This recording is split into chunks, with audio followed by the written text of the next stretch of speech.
झारखंड में सत्ता परिवर्तन के कयास की चर्चा जोरों पर है। हर एक की जुबान पर यही चर्चा है। वहीं सत्ता पक्ष और विपक्ष अपने अपने स्तर से समझाने की भरपूर कोशिश कर रहे हैं। देखिए रिपोर्ट। झारखंड की राजनीति में इन दिनों बवाल मचा हुआ है। सीएम हेमंत सोरेन के दिल्ली दौरे के बाद अटकलों का बाजार गर्म है। झारखंड में सत्ता परिवर्तन की अटकलें जोरों पर है। इसके पीछे का तर्क दिया जा रहा है कि राज्य सरकार का खजाना खाली है। आर्थिक रूप से कमजोर झारखंड सत्ता परिवर्तन के बगैर विकास कार्य नहीं कर सकता है। तो सुनिए वित्त मंत्री राधाकृष्ण किशोर ने इस पर क्या कुछ कहा है। राजनीतिक कोई परिवर्तन होने की संभावना के पीछे एक कारण ये भी हो सकता है कि खजाना खाली है।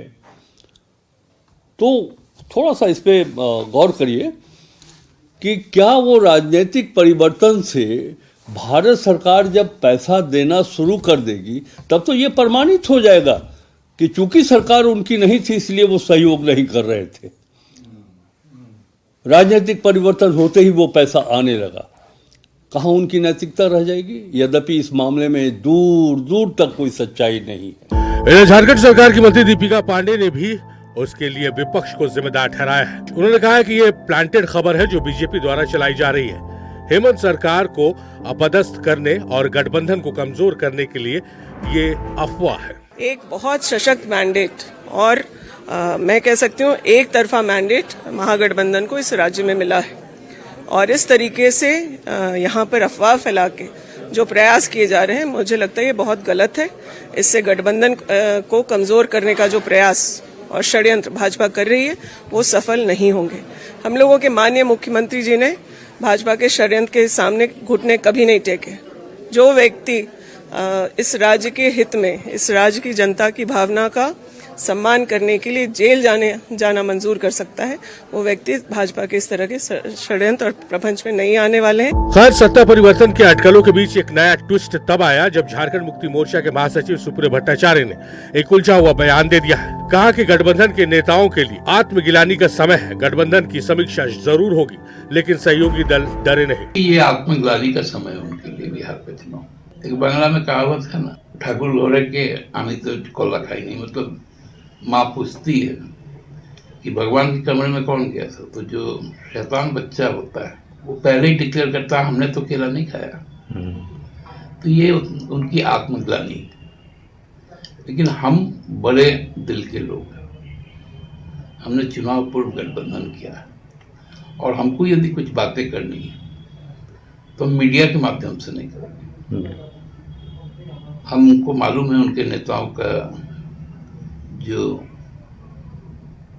किस प्रकार से बातें होती हैं और किस प्रकार से गठबंधन को आगे बढ़ाया जाता है। तो उस पर हम बहुत जिम्मेदार होंगे। उसकी भी बातें होंगी तो राजनीतिक बैठक में राजनीतिक समीक्षा तो हो। अरे भाई, उनके अंदर आत्मबोध है। मैंने तो कहा वो उनकी आत्मग्लानि बता रहे थे कि वो डरे हुए, लेकिन हमारे अंदर का आत्मबोध उनको डराना नहीं है, उनको यथार्थ से वाकिफ करवाना। इधर कांग्रेस ने जेएमएम के बयान पर अपनी प्रतिक्रिया दी है। कहा कि ना हम डरे हैं और ना हम सहमे हुए हैं, साथ ही ना हमें आत्मगिलानी का बोध है। बिहार का परिणाम जनादेश नहीं ज्ञानादेश है। हमें कोई डराने वाला नहीं। देखिए, हम ना तो किसी से डरते हैं और ना ही हमें किसी से डर लगता है। हम अंग्रेजों को खदेड़ने वाले लोग हैं। जब हम अंग्रेजों की हुकूमत को तोड़ दिया, बाहर खदेड़ दिया, तो हमें किसी से डरने की आवश्यकता नहीं है। और जो बिहार का जनादेश है तो वो बिहार का जनादेश नहीं है बल्कि वो ज्ञानादेश है। कुल मिलाकर कहें तो सत्ता परिवर्तन की चर्चा चहुओर है। भले ही राजनीतिक दल के नेता कुछ न बोले लेकिन सबकी निगाहें सीएम हेमंत सोरेन के अगले कदम पर है। झारखंड की राजनीति में देखने और सुनने को मिला, उसके बाद लगातार कयास का जो दौर है वो जारी है। हालांकि देखना बहुत महत्वपूर्ण होगा। कल जो है सत्ता पक्ष के विधायक दल की बैठक भी है और उस विधायक दल की बैठक में कांग्रेस, राजद और झारखंड मुक्ति मोर्चा के विधायक जो हैं वो भी बैठेंगे। समीक्षा की बात हो रही है, राजनीतिक समीक्षा की बात हो रही है, महागठबंधन की समीक्षा की बात हो रही है। तमाम तरह की चीजें हैं, लेकिन इन सब चीजों के बीच सबसे महत्वपूर्ण यही कि क्या झारखंड में वाकई जो है सत्ता परिवर्तन जैसी कोई चीजें जो हैं, जो इस वक्त लगातार सोशल मीडिया प्लेटफॉर्म पर चल रहा है, क्या उसमें किसी तरीके का क्या वो कॉन्क्रीट होगा,